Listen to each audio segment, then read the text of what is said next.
Turn back the clock just a few hundred years, and the reaction is very different.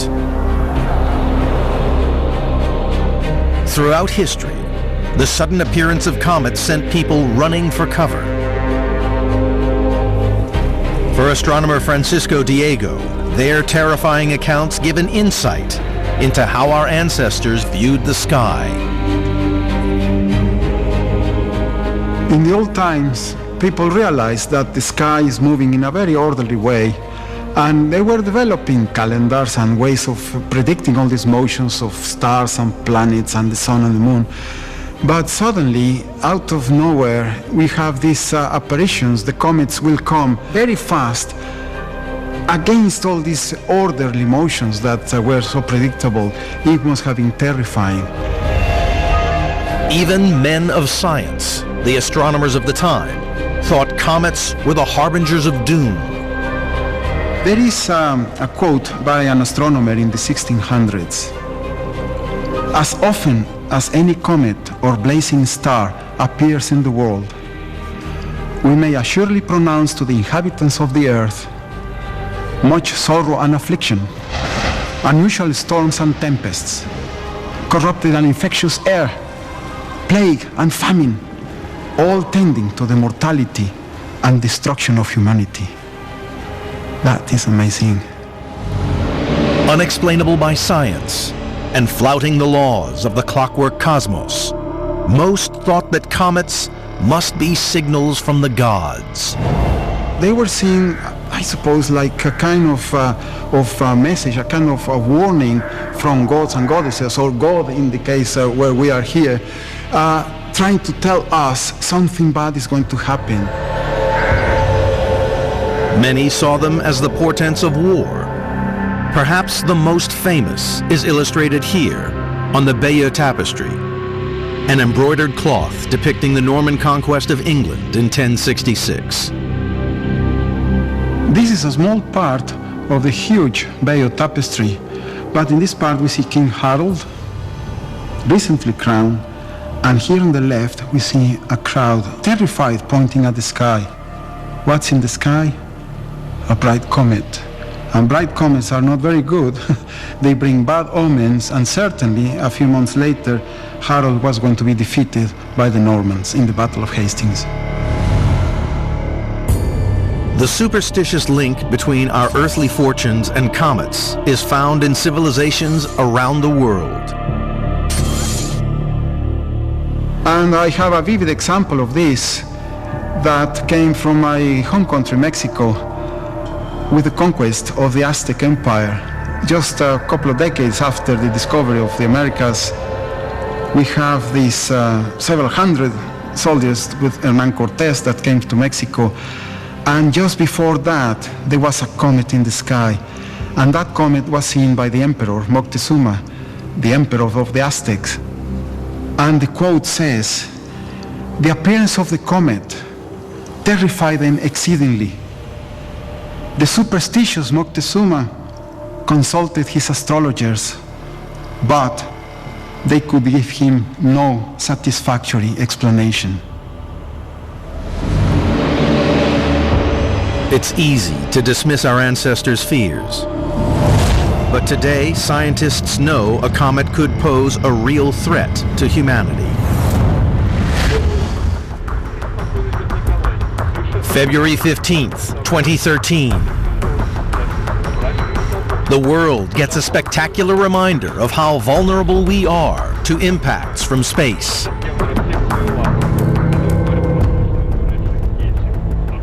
A chunk of rock over 50 feet across hurtles toward Earth near the Russian city of Chelyabinsk. The meteorite itself hurts no one as it disintegrates in the atmosphere. But minutes later,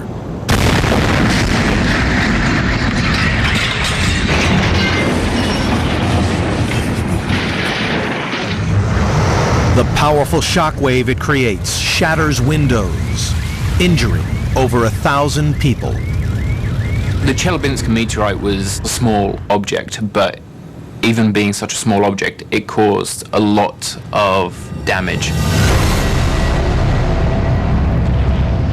at around 3 miles across, Ison is hundreds of times larger than the Chelyabinsk meteorite. Something this large slamming into the Earth would do much more than shatter windows. It could be devastating.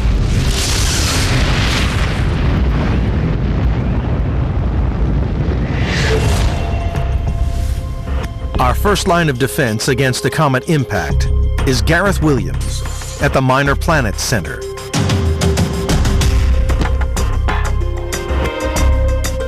Gareth's job is to calculate where Ison is heading and how close it will come to Earth.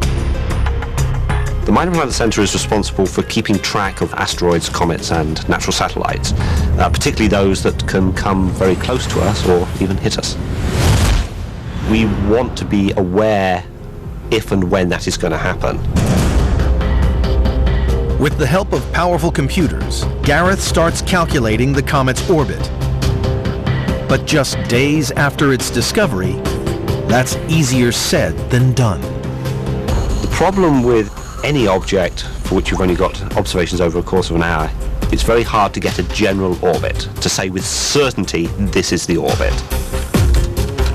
Gareth turns to the global community of astronomers for more observations of Ison.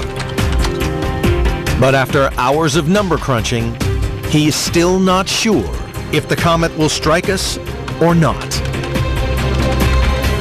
Even 3 days after discovery, I could easily fit more than 600 different, wildly different orbits. It's hardly a precise answer. What's alarming is that some of the orbits bring Ison dangerously close to Earth. But Gareth has a final plan he hopes will help refine his calculations. We can look in the past. We may have received observations from an observer who didn't realize that he had an interesting object.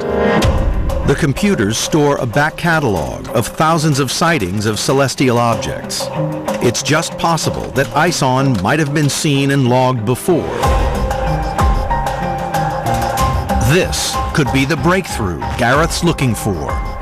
We used a computer program that takes those 600 orbits and compares them to all the unidentified observations, trying to saying, does this observation fit this orbit? Gareth's in luck. Comet Ison was logged twice before. Now he can finally narrow down the 600 orbits to one. One of the orbits of Ison produces 2 matches amongst the unidentified observations, and it's a really interesting orbit. Gareth's calculations reveal Ison's orbit takes it almost 40 million miles from Earth.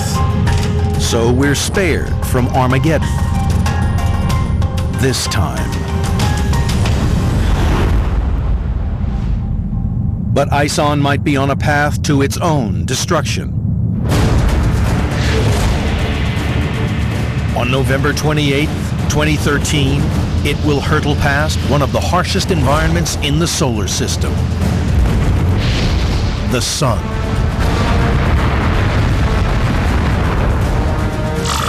The countdown to its sun-grazing encounter has begun.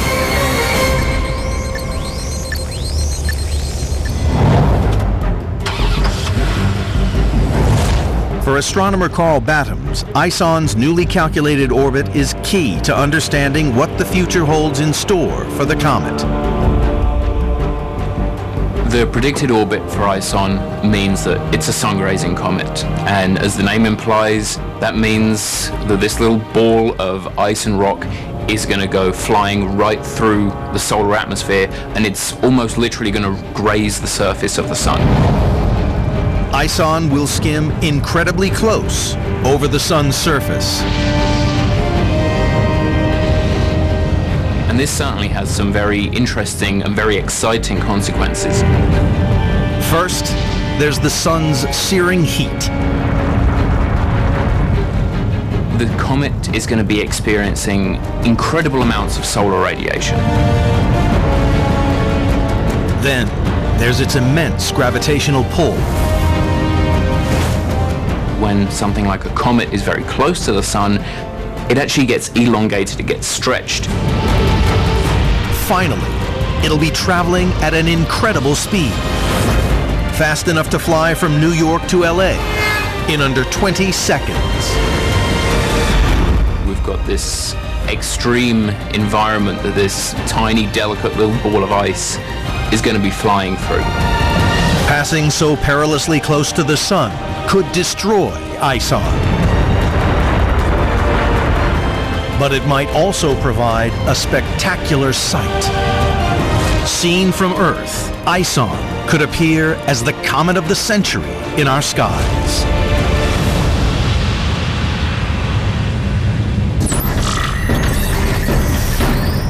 January 2013. ISON is almost 500 million miles from the sun. Scientists have discovered it's on course for an incredibly close encounter. But for astronomer Carrie Liss, ISON's orbit helps solve another puzzle: where the comet came from. In front of me is a model of the solar system, and in it you can see that there are thousands of known comets. If we look at the comets, most of the comets seem to be going in the plane of the solar system, moving the same way that the planets do around the sun, almost like grooves in a record. But ISON is not that kind of comet. ISON is coming from a very different orbit that is not flat at all with respect to the solar system. It's coming from very far north at a very steep angle to the flat plane of the solar system. We know that ISON is a different kind of comet. Its orbit reveals it has a unique path. Some comets orbit the sun time and time again. But ISON will swing by just once before heading outwards, never to return. So to see where these comets come from, we have to step way, way back. We have to really take a big view of the solar system. ISON comes from much, much farther away, 10 to 100 to 1,000 times farther away, in a region that extends halfway to the next star. It's what we call the Oort cloud. It's a giant sphere of comets that extends halfway to the next star around the sun. The Oort cloud is thought to contain up to 2 trillion icy comets. But where did comets like ISON come from?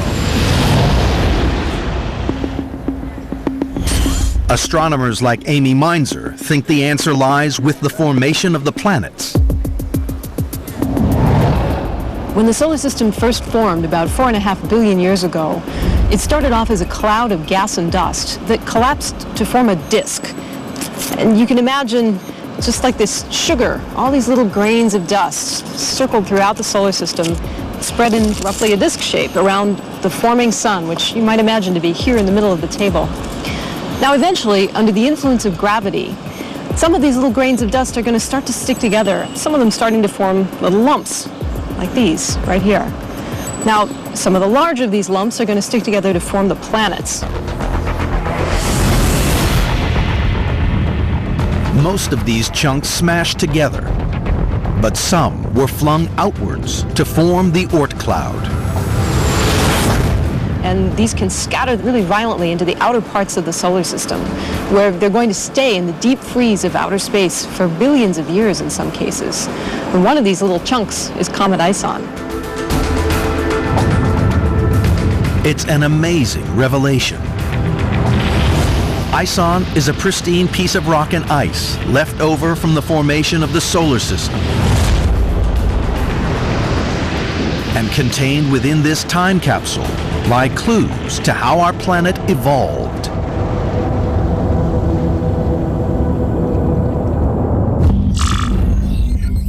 ISON is speeding ever closer towards the sun, pulled in by its immense gravity. But what sent it tumbling in from the very edge of the solar system?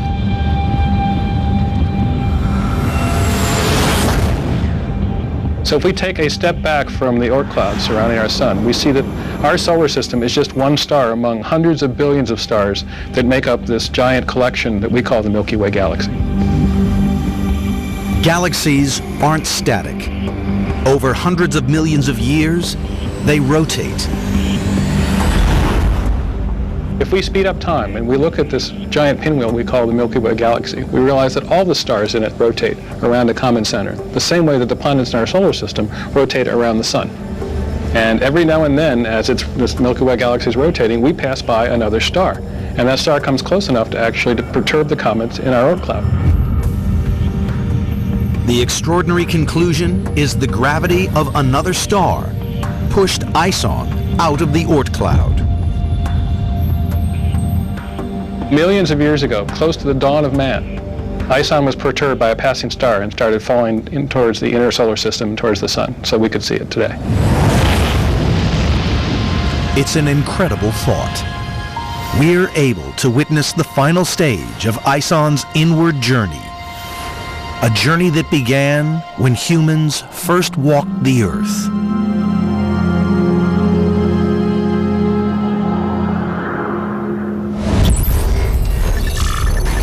April 10th, 2013.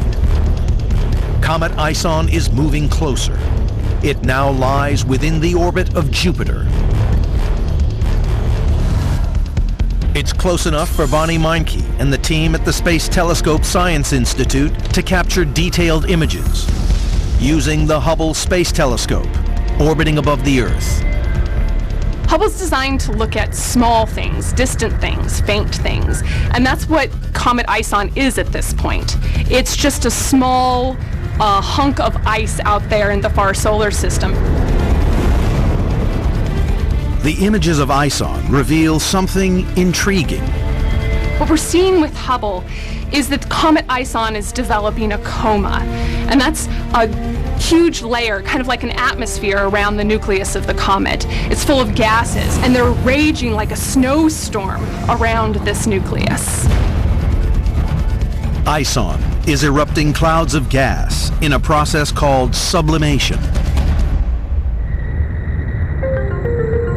I'm going to show you how that works with some dry ice and some water. So we have our dry ice in a bowl, our cryo gloves for safety. We can put those on, pick up a small piece of dry ice, and we'll place that in the water. As the dry ice hits the warmer water, a chemical reaction occurs. The ice turns straight from a solid into carbon dioxide gas, causing it to fizz violently. Amazingly, Comet Ison is undergoing the same reaction. This is exactly what happens with comets as they come into the inner solar system and warm up as they get closer to the sun.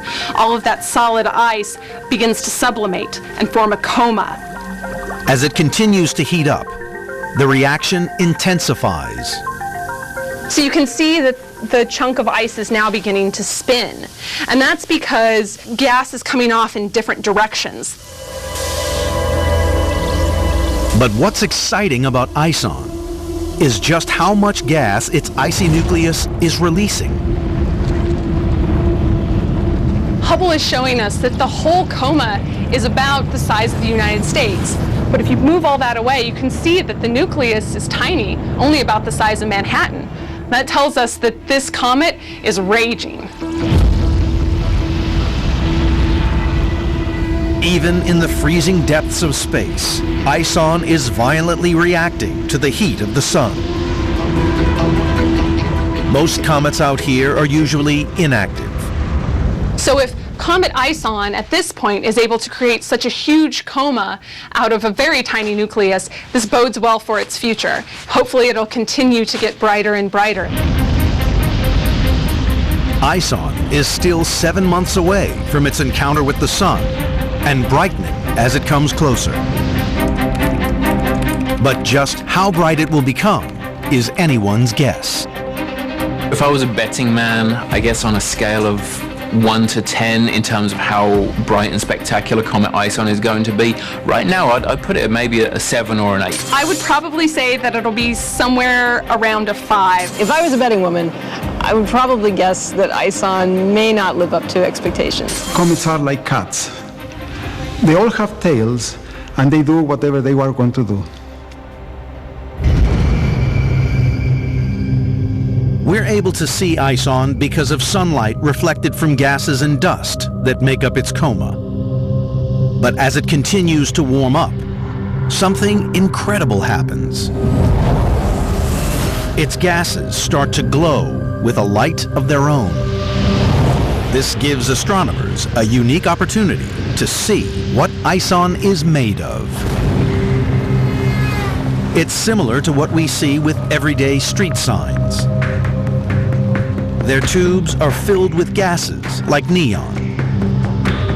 Electricity passing through the tube energizes the gas, causing it to glow brightly. So here I have a lamp that is filled with gas that I'm going to make glow when I click the switch on. And it is emitting light, the same way that gases in a comet's coma emit light. And it looks to you like it's a reddish-orange glow.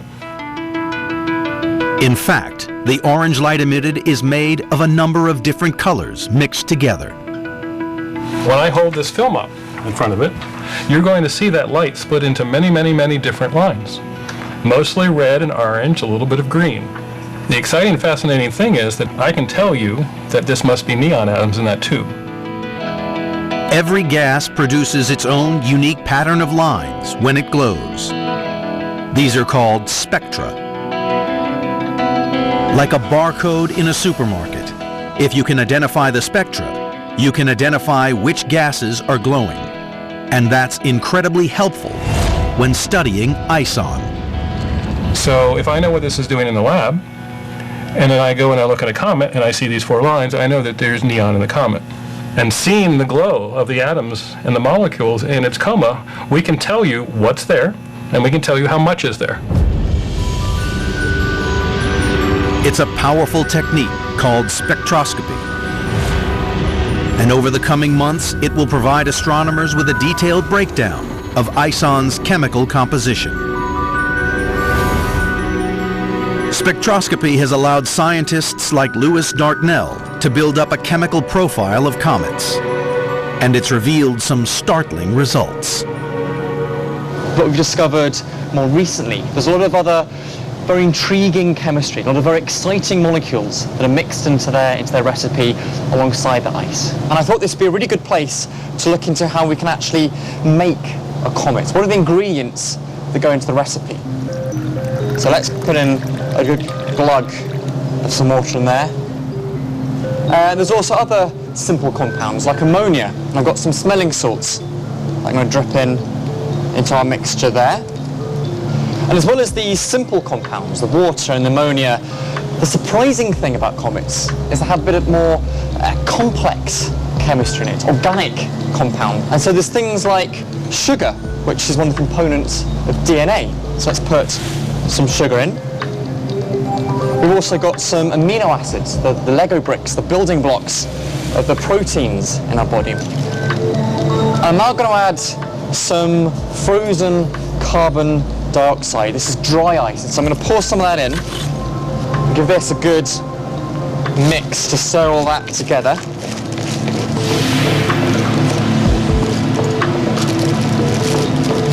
And the final ingredient I'm going to add is this ground up charcoal. It's basically pure carbon. So let's sprinkle some of the charcoal on there. So I pull out this comet that we've made here. You can see it really is a very dirty lump of ice, a very mucky snowball.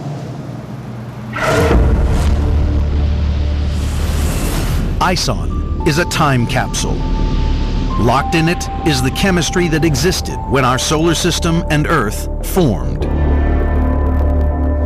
What really excites me personally about these comets is what they can teach us about the kind of primordial chemistry that would have been around in the early solar system. And ISON in particular is unique because it's falling into the inner solar system for the first time.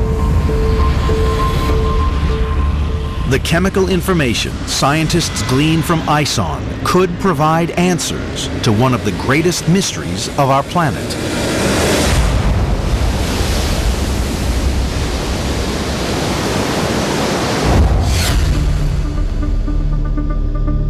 Comets have long been mysterious objects.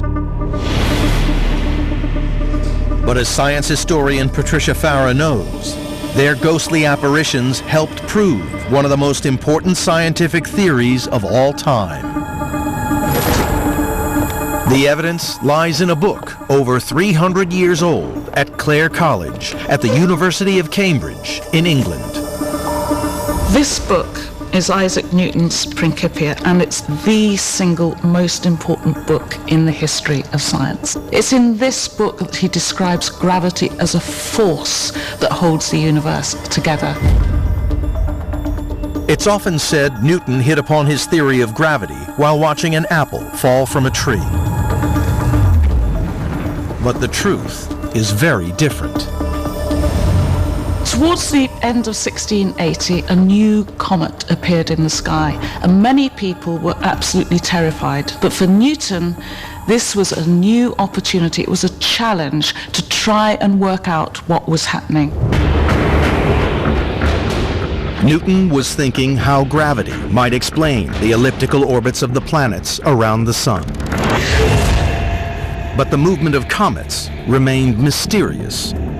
Could they also be explained by gravity?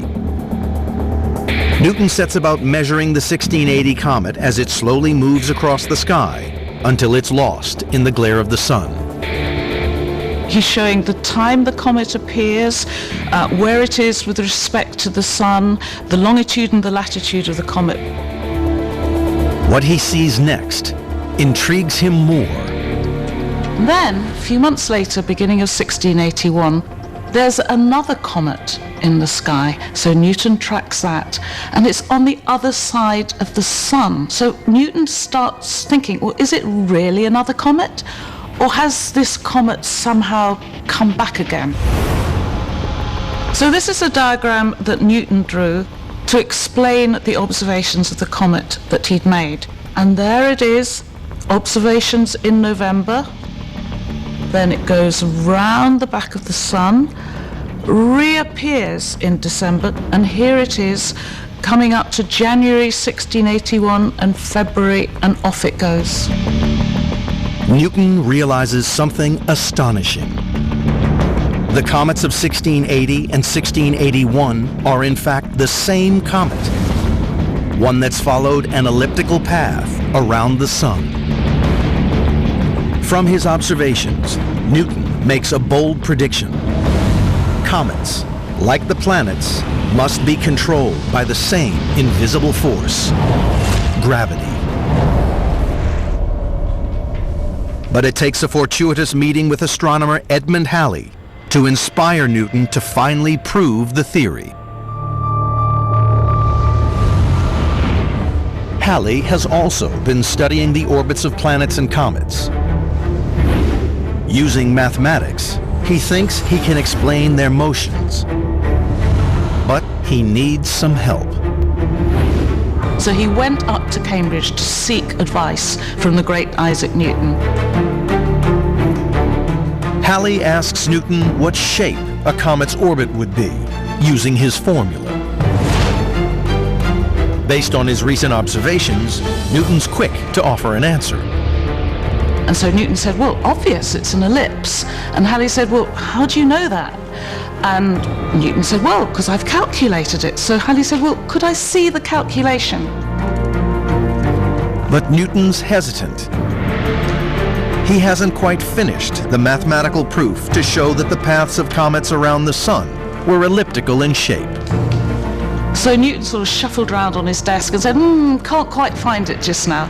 So then Halley went away, and then we assume that Newton locked himself away for the next few days and thought and scribbled, and eventually he came up with 9 pages of manuscript notation proving that the orbits were ellipses. The manuscript is a revelation. Halley realizes if Newton's orbital theory is right, maybe there are other comets that have come back more than once in the past. So Halley went one step further. He started collecting historical records of comets that appeared in the past. And what he noticed was that several of them had the same sort of pattern. In particular, 3 comets, seen in 1531, 1607, and 1682. Halley then makes the biggest bet in the history of astronomy. Not only does he suggest they're the same comet, reappearing every 75 years or so, but he boldly predicts the comet will return again in 1758. As the year approaches, the excitement builds. If I were an astronomer at that time, I would have looked at the sky every night and I would have thought, am I going to be the first person to see this comet? Is it really coming back? On Christmas Day, 1758, Halley's comet returns. Its predicted appearance spectacularly vindicates Newton's theory of gravity. He might well have watched apples fall from a tree, but what was much more significant is that he watched a comet flying through the sky in 1680 and 1681. And it was that comet that inspired him to formulate the great mathematical law of gravity that ties the universe together. Sadly, neither Newton nor Halley lived to witness the returning comet. But their interest in these fiery apparitions changes the way we understand the universe forever. From then on, it was absolutely impossible for astrologers to say that the appearance of a comet heralds some incredibly significant disaster. From then on, the comets were part of the universe. They'd been taken in within the clockwork mechanism of nature.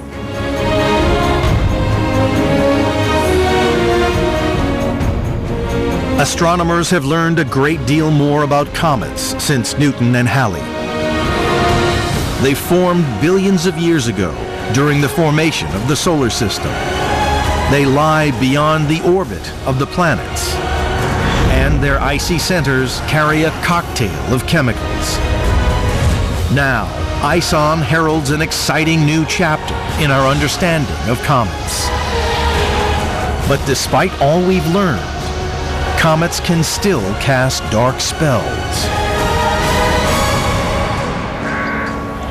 When Halley's comet appeared in 1910, we knew a lot of things about comets.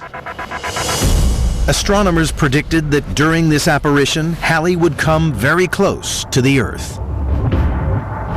The orbits of the comet and the Earth were in such a way that the Earth was going to go through the tail of the comet. But they discover something else that causes pandemonium. Halley's tail contains traces of cyanogen, the main ingredient in cyanide, a deadly poisonous gas. So this gas was going to contaminate the atmosphere of the Earth, and that caused mass hysteria. The newspapers leap on the story. Many fear death by asphyxiation. There's panic buying of gas masks. And residents in Chicago seal their doors and windows. In effect, yes, the Earth went through the tail of the comet, but tails of comets are very, very thin. The possibility of contamination are negligible. But more recently, comet encounters have resulted in deadly consequences.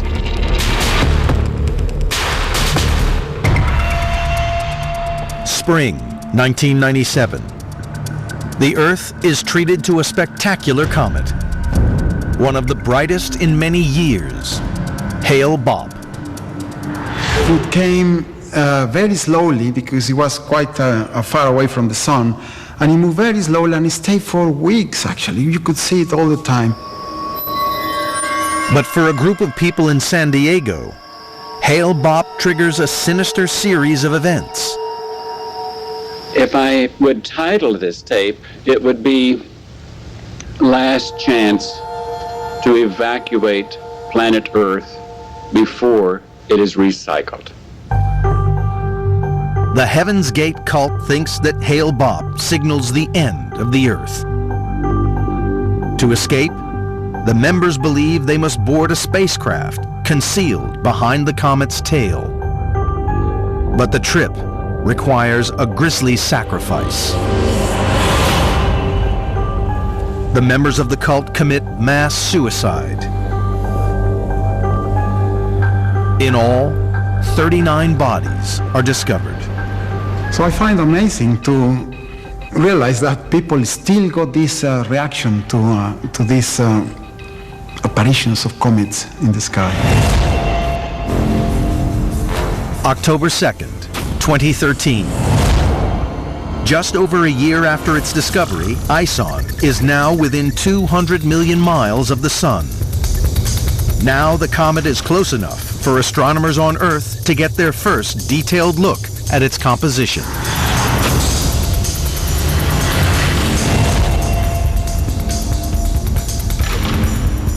Astronomer Adam McKay is traveling to an observatory in the mountains of New Mexico on his way to observe Comet ISON. So we're heading up to Apache Point Observatory to use the 3.5-meter telescope there to obtain spectra of Comet ISON. Perched high in the Sacramento Mountains, Apache Point is treated to some of the darkest skies in the United States.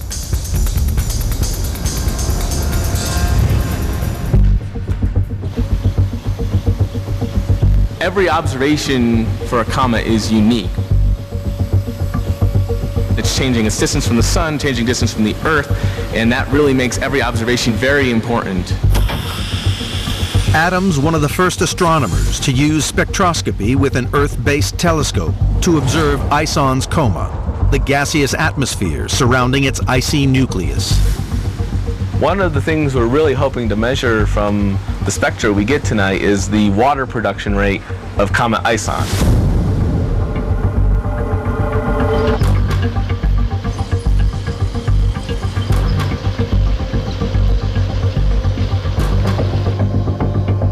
Over the next few hours, he tracks ISON, analyzing its glowing gases.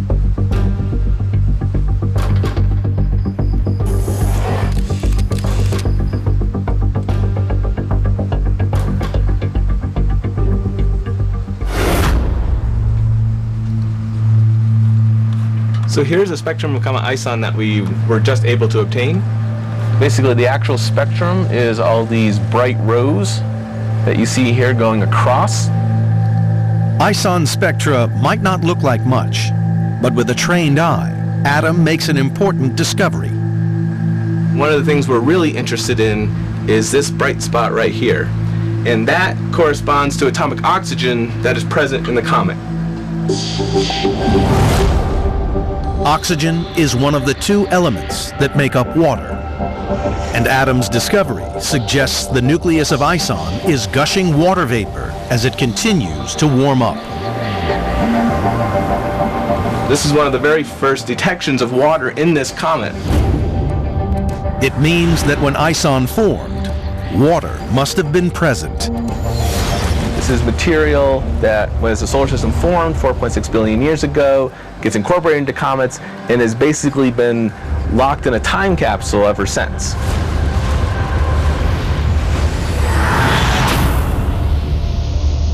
The discovery that ISON contains water adds weight to an incredible theory that might answer one of the biggest mysteries about our own planet. There's a lot of water in the world today, but what we think is that the early Earth was created as quite a dry world. So the question is, where did that water come from? The answer may lie with comets like ISON. The chances of the Earth being hit by a comet today are, thankfully, quite slim. But it wasn't always like that. And billions of years ago, in the early solar system, when our world had first formed, the rate of comets pummeling down onto the surface of the inner planets would have been much, much higher. The evidence for these cataclysmic collisions is closer than you think. The moon's ancient surface preserves the scars of craters and vast impact basins. Many formed around 4 billion years ago, when comet impacts were far more frequent. The moon is like a pristine record of what would have been happening back on the Earth at the same time, but the dynamic surface of our world has erased any evidence that period once happened. The Earth was also subjected to this intense bombardment thought to have lasted for millions of years. Astronomers calculate an average-sized comet carries millions of tons of water. Many thousands of them impacting Earth might have delivered the oceans that cover our world today.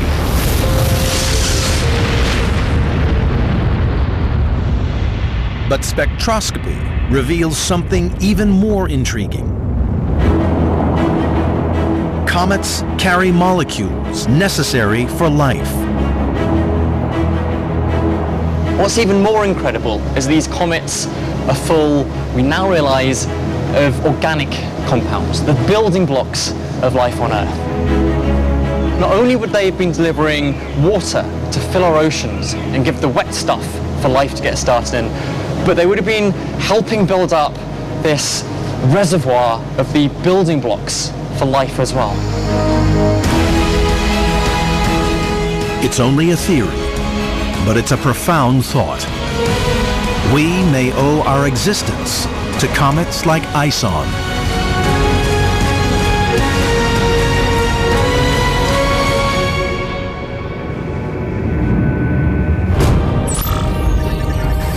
November 19th, 2013. ISON is about to experience the most perilous part of its 4.5 billion year life. Streaking past Mercury, it's just days away from its sun-grazing encounter. Sun-grazing comets like to live dangerously, and it's an open question as to whether or not something this cold and icy can survive a passage by the sun. The next week will be make or break for the comet. Will it be destroyed by the ferocity of the sun, or will it survive?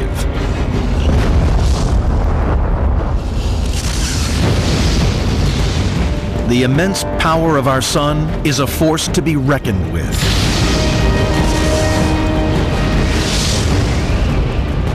Solar scientist Alex Young at NASA's Goddard Space Flight Center knows ISON is in for the ride of its life.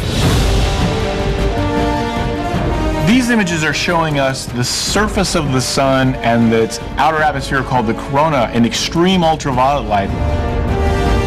The corona is heated to over 2 million degrees and twisted by super strong magnetic fields. Comets venture here at their peril. You can see here these lines which are tracing out magnetic fields. This is what ISON will be passing through. The magnetic fields can twist and violently snap, causing explosive solar flares. You see these bright flashes here. These are solar flares that are releasing huge amounts of energy. As ISON passes around the sun, it will feel the full force of the solar maelstrom. Standing on the surface of ISON, you would be feeling all of this material that's boiling away, blasting out into space. You would be feeling the intense radiation from the sun, the unbelievable gravitational forces pulling underneath you, magnetic fields slamming into you, just an incredibly harsh and hostile environment. But frustratingly, from Earth, watching ISON during the most exciting part of its journey will be impossible.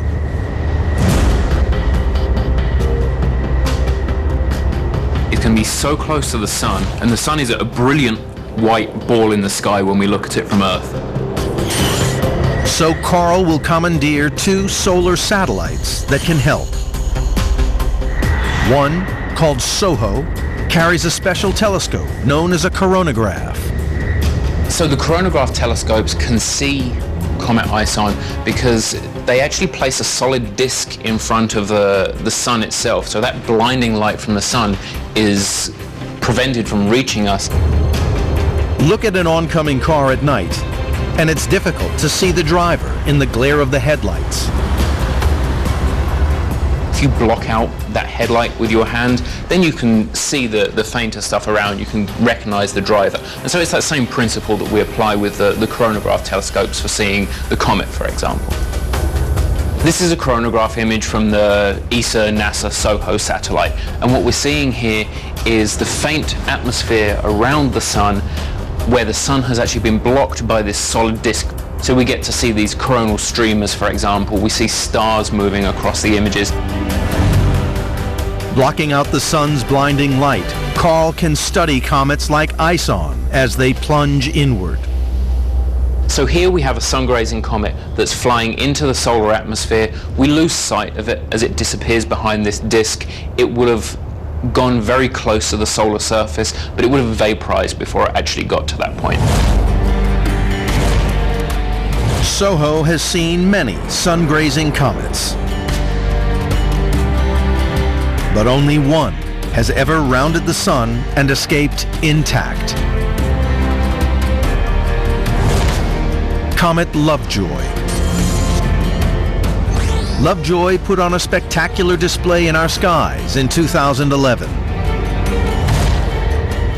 But the most incredible view came from NASA's Solar Dynamics Observatory, or SDO for short. SDO sees wavelengths of light invisible to our eyes.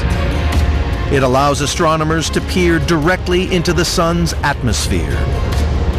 So in this SDO image of the sun, what we're seeing here is Comet Lovejoy flying in, actually flying behind the sun through the solar corona, and in this case, it actually survives and comes out the other side. This is exactly what we want to see with Comet ISON.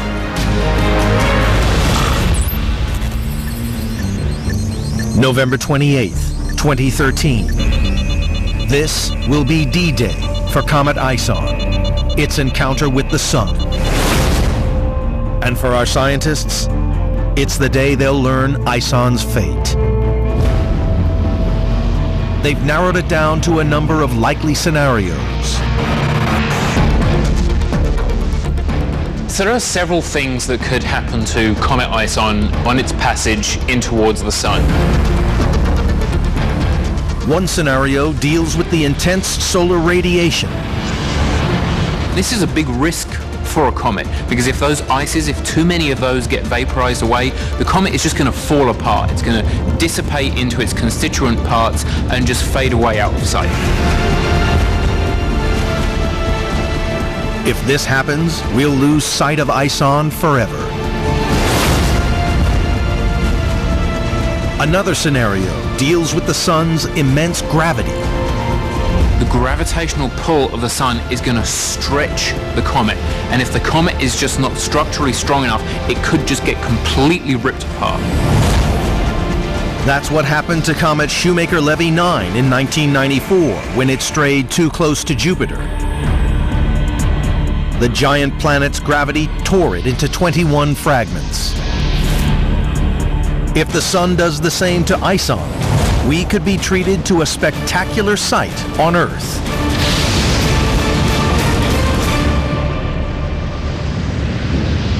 But there is hope for ISON. So the final scenario for Comet ISON is that it actually survives. It flies past the sun, it goes through the million-degree solar corona, and it comes back out the other side in one piece.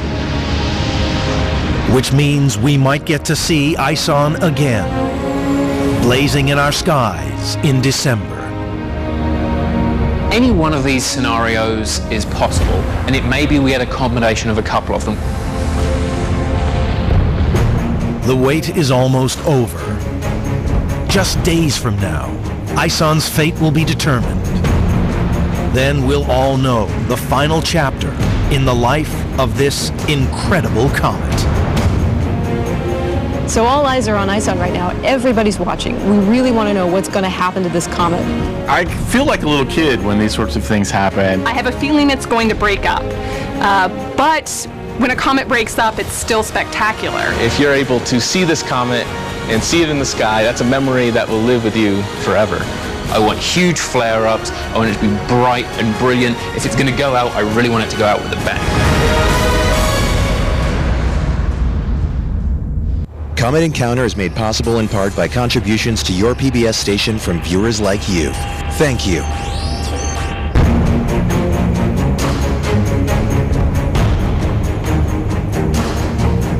To learn more about this program, visit pbs.org.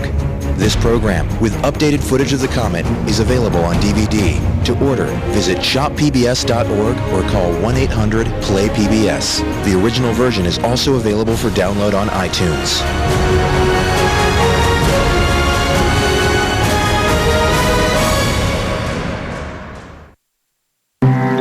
Be more PBS.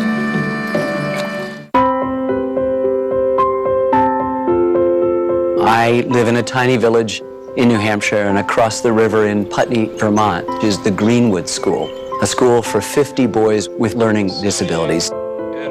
Every November, the school has this tradition of charging the boys with memorizing the Gettysburg Address, and then around Lincoln's birthday, doing a public recital of that address. 7 years ago. 7 years ago. And we watch them memorize it. We learn the backstories for 3 months. And I think there's something about these kids that is so moving and so inspirational that they do something that's really unbelievably tough, which is memorize some of the best words ever spoken. And there's no reason why, as they say, if we can do it, you can do it. To learn more or to contribute your own reading of the Gettysburg Address, visit pbs.org. Our voice. Our community. Our culture. Stop opposition, people. The PBS Black Culture Connection website brings together the people we admire.